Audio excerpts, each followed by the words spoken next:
وقل رب زدني علما قال هي راودتني عن نفسي وشهد شاهد من أهلها۔ گزشتہ شب یہ بتایا گیا تھا کہ زلیخا اس نے پیش قدمی کی تھی اور جس کے نتیجے میں حضرت یوسف علیہ السلام اس گناہ سے بچنے کے لیے دوڑ رہے تھے۔ اب دونوں دوڑ رہے ہیں اور جو ہی دونوں دروازے کے قریب پہنچتے ہیں تو پھر الفیا سیدہا لدی الباب، تو انہوں نے عزیز مصر کو دیکھا۔ تو جب زلیخا کی نظر اپنے خاوند پر پڑی تو اس کی ٹیون اور اس کا انداز بالکل بدل گیا، گویا اس نے سارا بوجھ حضرت یوسف علیہ السلام پر ڈال دیا اور عجیب جملہ کہا کہ اس شخص کے بارے میں آپ کا کیا خیال ہے، بلکہ کیا سزا ہونی چاہیے جو آپ کے اہل خانہ کے ساتھ برائی کا ارادہ کرتا ہے۔ اور جب بات سزا تک پہنچی، قید خانے کی بات جب نکلنے لگی تو یوسف علیہ السلام نے سمجھا کہ یہاں صفائی بیان کرنا اب ضروری ہے، تو پھر آپ نے اپنی صفائی بھی بیان فرمائی۔ تو اس سے ہمیں یہ سبق بھی ملا، سبق یہ ملا کہ جہاں دشمن یا مخالف سے اس بات کا ڈر ہو کہ ہمیں اس سے کوئی تکلیف پہنچنے والی ہے، ضرر پہنچنے والا ہے، تو ایسے موقع پر چاہیے کہ آدمی اپنے دشمن کی بات کو کھولے، بیان کرے اور اپنی صفائی وہاں پیش کرے۔ اب دیکھیں یہاں عزیز مصر پریشان تھا، ایک طرف زلیخا الزام لگا رہی ہے اور دوسری طرف حضرت یوسف علیہ السلام ہیں کہ اپنی صفائی پیش کر رہے ہیں۔ اس دوران اللہ تعالیٰ نے ایسا عجیب و غریب حضرت یوسف علیہ السلام کی سچائی، آپ کی پاک دامنی کو ظاہر کرنے کے لیے ایسے عجیب و غریب مدد فرمائی۔ نبوت کے بعد جو عجائب نظر آتے ہیں نبی سے، وہ معجزات کہلاتے ہیں، اس لیے کہ نبوت ایک دعویٰ ہے، نبوت ایک دعویٰ ہوتا ہے اور اس دعوے کی دلیل، پروف، یہ معجزات ہوتے ہیں۔ اب یہاں دیکھیں اللہ تعالیٰ نے کیسے مدد فرمائی، عجیب و غریب نظام۔ عقل تھوڑی دیر کے لیے اس پر سوچنے پر مجبور ہو جاتی ہے، لیکن ان اللہ علی کل شیء قدیر، اللہ تو ہر چیز پر قادر ہے۔ اللہ نے ایسا نظام بنایا، قرآن کہتا ہے وَشَهِدَ شَاهِدٌ مِّنْ أَهْلِهَا۔ احادیث میں یہ بات ملتی ہے کہ ایک دودھ پیتا بچہ جو گہوارے میں تھا، اس دودھ پیتے بچے نے اس معاملے میں حضرت یوسف علیہ السلام کی ایسے عادلانہ، حکیمانہ، آپ کی صداقت اور آپ کی سچائی بیان کی۔ اس بچے نے کہا کہ اس معاملے میں حضرت یوسف علیہ السلام کے کرتے کو دیکھا جائے، اگر آپ کا کرتا سامنے کی جانب سے پھٹا ہوا ہے تو پھر عورت سچی ہے اور یوسف علیہ السلام جھوٹے، اور اگر کرتا پیچھے کی جانب سے پھٹا ہوا ہے تو یہ اس بات کی دلیل ہے کہ یوسف علیہ السلام اس گناہ سے دوڑ رہے تھے، بچ رہے تھے، اور زلیخا ان کے پیچھے تھی اور اس نے دامن کو پھاڑا ہے۔ تو اس کا مطلب یہ ہوا کہ زلیخا جھوٹی ہے اور یوسف علیہ السلام سچے ہیں۔ جب بچے نے یہ گواہی دی تو عزیز مصر نے دیکھا کہ واقعی حضرت یوسف علیہ السلام کا کرتا پیچھے کی جانب سے پھٹا ہوا تھا، اور یہ اس بات کی صاف گواہی تھی کہ زلیخا جھوٹی ہے، محض الزام لگا رہی ہے، اور حضرت یوسف علیہ السلام پاک دامن ہیں، سچے ہیں، آپ کی صداقت بالکل صحیح ہے۔ اب دیکھیں بچے سے اس طرح کی گواہی، انسانی عقل کچھ دیر کے لیے اسے قبول کرنے پر مجبور ہوتی ہے، لیکن اللہ تو ہر چیز پر قادر ہے۔ بلکہ آج بھی ایسے واقعات پیش آتے ہیں۔ حالیہ واقعہ ہے کہ کسی بچے نے 4 سال کی عمر میں کتاب لکھی ہے، اب بتائیں کہ 4 سال کی عمر کیا ہوتی ہے؟ بہت سے لوگ ایسے واقعات کو سن کر یوں سمجھتے ہیں کہ یہ ناممکنات میں سے ہے، لیکن اللہ پاک کبھی کبھی ایسے واقعات کو وقوع کراتے ہیں یا ایسے واقعات کو ظاہر کراتے ہیں کہ تاکہ اللہ کی قدرت کا اظہار ہو۔ اللہ کی قدرت کے شاہکار عجیب و غریب ہوتے ہیں۔ 4 سال کے آج ریکارڈ ہے، آپ دیکھیں، چیک کریں کہ 4 سال کے بچے نے کتاب لکھی ہے، ان اللہ علی کل شیء قدیر۔ ابھی جس بچے نے گواہی دی، ایسا نہیں ہے کہ یہ ایک ہی بچہ ہے تاریخ میں، بلکہ ایسے 4 بچے ملتے ہیں جنہوں نے بچپن کی حالت میں، دودھ پیتے ہونے کی حالت میں، جنہوں نے کلام کیا ہے، گفتگو کی ہے، گواہی دی ہے۔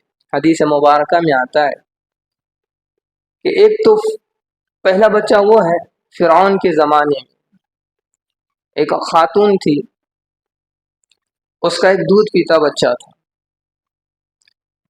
اس خاتون نے ایمان قبول کیا، فرعون کو پتہ چلا کہ یہ ایمان لے آئی، تو فرعون غصے میں آ گیا، طیش میں آ گیا۔ اس نے کہا کہ تم مجھ پر ایمان لے آؤ۔ عورت نے انکار کیا، تو اس نے اس کے دودھ پیتے بچے کو اٹھایا اور تندور میں پھینک دیا۔ اب ذرا سوچیں گے کتنا سخت امتحان۔ ماں باپ کے سامنے کوئی اولاد کو اونچی آواز سے بھی بات کرتا ہے تو ماں باپ آپے سے باہر ہو جاتے ہیں، یعنی کوئی اپنے اولاد کو اونچی بات بھی کرے تو ماں باپ اس کو برداشت نہیں کرتے۔ اب یہاں ایسا سخت امتحان کہ ایک ماں اور اس کا دودھ پیتا بچہ، فرعون نے اس بچے کو لے کر تندور میں ڈال دیا۔ ایمان کی ایک سطح وہ ہوتی ہے جب آدمی اس سطح پر پہنچتا ہے تو پھر اس سطح پر پہنچنے کے بعد ایمان پر جمے رہنا اسے تمام چیزوں کی قربانی سے زیادہ عزیز ہوتا ہے۔ جب آدمی ایمان کا اس لیول کا مزہ چکھتا ہے، جب ایمان کی وہ سطح اس کے اندر پائی جاتی ہے، تو پھر وہ ایمان پر جمے رہنے کے لیے ہر چیز قربان کرنا اس کے لیے عزیز ہوتا ہے، آسان ہو جاتا ہے۔ یہ عورت اس ایمان کے اس سطح پر پہنچے گی۔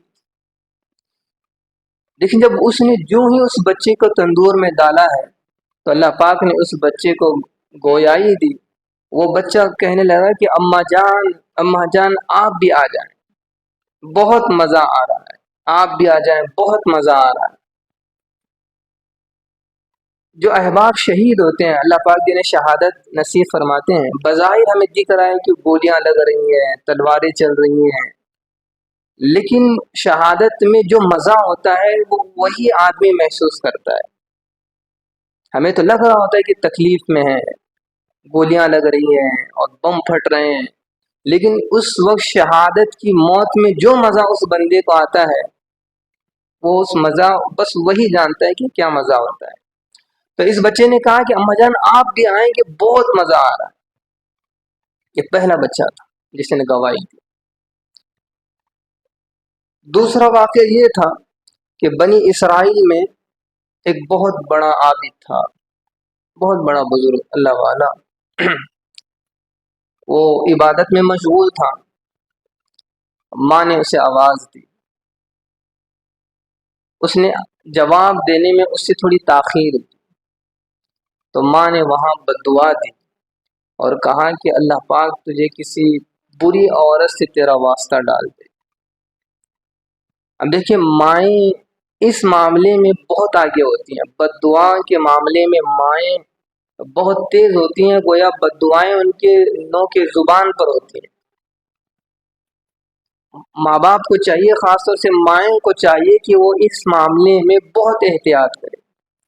بعض دفعہ ماں کی ایک بددعا اولاد کی زندگی کو تباہ کر دیتی ہے، خود ماں بھی پریشان ہو جاتی ہے اور اولاد بھی پریشانی کا شکار ہوتی ہے۔ کتنے ایسے واقعات ہیں کہ ماں نے غصے میں اور طیش میں آ کر ایسے جملے کہے کہ پھر اسے پچھتاوا اٹھانا پڑا۔ بلکہ یہ واقعہ تو بڑا مشہور ہے کہ عبد الرحمن سدیس امام کعبہ کہتے ہیں، ان کے بارے میں مشہور ہے کہ وہ بچپن میں شرارتی تھے۔ ویسے بچوں کی جو عمر ہوتی ہے اس میں کیا، وہ تو شرارت ہی کریں گے، کھیل کود ہی کی تو عمر ہوتی ہے۔ تو بہت جب شرارت ہوتی تو ان کی ماں غصے میں کہتی کہ اللہ تجھے کعبے کا امام بنائے، دیکھیں قبولیت کا وقت تھا کہ آج دنیا بھر کے لوگ ان کے پیچھے نماز پڑھتے ہیں، اس لیے کہ ماں کی دعائیں اللہ قبول کرتے ہیں۔ اگرچہ کہ انہوں نے غصے میں یہ بد دعا دی ہے، غصے میں یہ دعا دی ہے، لیکن قبولیت کا وقت تھا کہ آج ساری دنیا ان کے پیچھے نماز پڑھنے پر فخر کرتی، انہیں دیکھنے پر فخر کرتی۔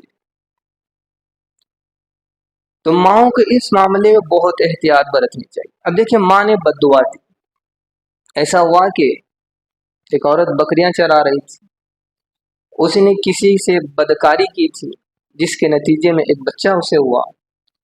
تو لوگوں نے اب اس عورت پر تہمتیں اور اس عورت کو بہت برا بھلا کہنا شروع کیا کہ بتا یہ کام تو نے کس کے ساتھ کیا ہے، یہ سیاہ کام تو نے کس کے ساتھ کیا ہے۔ جب لوگوں کا دباؤ بڑھا تو اس نے اس عابد کا نام لیا، جریج غالباً اس کا نام تھا۔ تو جب اس عابد کا نام لیا تو سارے لوگ ڈنڈے لیے اس عابد کے پاس پہنچے، وہ تو عبادت میں مشغول تھا، اور اس لوگوں نے کہا کہ تم تو ایک طرف عبادت میں مشغول ہو اور دوسرا یہ کہ تم بدکاری کرتے پھر رہے ہو، یہ عورت کہی ہے کہ یہ بچہ تمہارا ہے۔ تو اس عابد نے کہا کہ چلے ایسا کریں کہ اس بچے ہی سے پوچھ لیں کہ یہ کون ہے، اس کا باپ کون ہے۔ تو اللہ نے اس وقت وہاں اس بچے کو گویائی عطا فرمائی۔ اس بچے نے کہا کہ میرا باپ فلاں چرواہا ہے، یہ میرا باپ ہے۔ تو پھر لوگوں کو پتہ چلا کہ یہ اس سے بدکاری سے نہیں کی بلکہ فلاں چرواہے کے ساتھ اس نے بدکاری کی تھی۔ یہ دوسرا واقعہ حدیث میں ملتا ہے۔ تیسرا واقعہ ہے حضرت مریم علیہ السلام کا۔ کنواری تھیں، اللہ نے اپنی قدرت سے بن شوہر کے انہیں اولاد اللہ نے عطا کی۔ جب وہ اولاد اللہ نے عطا کی، وہ لے کر بچے کو شہر میں داخل ہوئی تو لوگوں نے آپ پر تہمتیں شروع کی کہ مریم یہ تو نے کیا کیا، یہ تو نے کیا غضب اٹھایا ہے، یہ بچہ کہاں کا ہے، یہ کیسے ہوا۔ ایک طرف تو الزام لگا رہے تھے کیونکہ ان کی شادی نہیں ہوئی تھی، نکاح نہیں ہوا تھا، اور نکاح کے بغیر بچہ، ظاہر بات ہے کہ لوگ اس پر تعجب تھے، اور پھر تانے کسنے لگ گئے، کہنے لگے کہ تو یہ اے ہارون کی بہن، تمہارے ابو کوئی بدکار آدمی نہیں تھے، کوئی برے آدمی نہیں تھے، اور نہ ہی تمہاری ماں کوئی بدکار تھی، یہ تم نے کیا کیا۔ مریم علیہ السلام بہت پریشان تھے، تو اس وقت انہوں نے کہا فاشارت الیہ، انہوں نے کہا کہ غصے میں اس بچے سے ہی پوچھ لو کہ یہ کون ہے۔ اب لوگ پھر تیش میں آ گئے، ایک تو تم خود بتا رہی نہیں ہو اور تم کہتی ہو کہ اس بچے سے پوچھیں، یہ بچہ بھلا کیسے بتائے گا جو جھولی میں، گہوارے میں، گود میں ہے، وہ دودھ پیتا بچہ کیسے کلام کرے گا۔ تو پھر اللہ پاک نے اس بچے کو گویائی عطا فرمائی۔ وہ بچے حضرت عیسیٰ علیہ السلام تھے، انہوں نے کہا انی عبداللہ، میں اللہ کا بندہ ہوں۔ یہ تیسرا واقعہ ہے۔ چوتھا واقعہ یہی حضرت یوسف علیہ السلام کہ اس بچے نے تو ایسی گواہی دی حکیمانہ، عادلانہ اور عاقلانہ کہ آپ کا مسئلہ بالکل صاف صاف ہو گیا، دودھ کا دودھ اور پانی کا پانی ہو گیا۔ اب جب مسئلہ واضح ہو گیا تو عزیز مصر کہنے لگا حضرت یوسف علیہ السلام سے یوسف اعرض عن ھذا، یوسف اس مسئلے کو یہیں چھوڑ دے، اس کو درگزر کر دے، کیونکہ اس کا بھی تو مسئلہ تھا کہ اس کی بیوی نے یہ کارنامہ انجام دیا تھا، وہ نہیں چاہتا تھا کہ یہ بات پھیلے۔ تو اس نے یوسف علیہ السلام سے کہا کہ یوسف اس بات کو یہیں دبا دیں، یہیں چھوڑ دیں، اور اپنی بیوی سے کہا واستغفری لذنبک، تو اپنے اس کرتوت پر استغفار کر، توبہ کر، ندامت کر کہ تو نے کیا کیا ہے۔ اب یہاں ایک عجیب بات ہے کہ یہ سارا واقعہ صرف 3 لوگوں کے درمیان تھا، یوسف علیہ السلام، عزیز مصر اور زلیخا۔ ان 3 کے علاوہ کسی چوتھے کو اس واقعے کا کچھ علم نہیں تھا، کچھ علم نہیں تھا۔ لیکن ایسا ہوا کہ اس واقعے کی خبر مصر کے بڑے بڑے معزز خواتین تک پہنچ گئی، کہ اس زمانے میں جو بڑے بڑے حکمران تھے اور افسران تھے، ان کی بیویوں تک یہ خبر پہنچ گئی۔ اب سوال یہ پیدا ہوتا ہے کہ یہ خبر تو بس 3 لوگوں کو پتہ تھی، عزیز مصر کو، یوسف علیہ السلام کو اور زلیخا۔ اب ظاہر ہے کہ ان تینوں میں تو کوئی اس بات کو واضح نہیں کرے گا